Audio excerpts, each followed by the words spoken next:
യമനി വ്യാപാരി നക്കൂദ മിഷ്കൽ AD 1300-നും 1330-നും ഇടയിൽ നിർമ്മിച്ചതാണ് ഈ പള്ളി.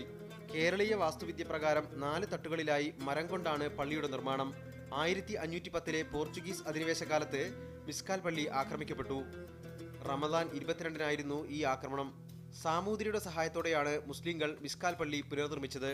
പോർച്ചുഗീസുകാർ അത് തകർത്തപ്പോൾ അതിനും ഒരു കാരണമുണ്ട്. ചാരിയം സംഘടന പോരാട്ടമുണ്ട്. പോർച്ചുഗീസുകാർക്കെതിരെ നടന്ന സൈനുദ്ദീൻ മഖ്ദൂം ഉൾപ്പെടെയുള്ള പങ്കെടുത്ത ചാരിയം പോരാട്ടമുണ്ട്. ആ പോരാട്ടം ആസൂത്രണം ചെയ്ത് ഹൈന്ദവ സഹോദരന്മാരും മുസ്ലിങ്ങളും എല്ലാം കോഴിക്കോട്ടെ മിഷ്കാൽ പള്ളിയിൽ ഒരുമിച്ച് കൂടിക്കൊണ്ടായിരുന്നു.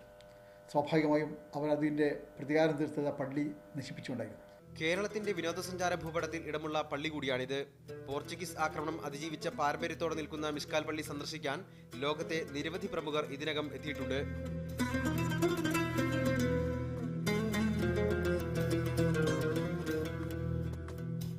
മീഡിയ 1 കോഴിക്കോട്.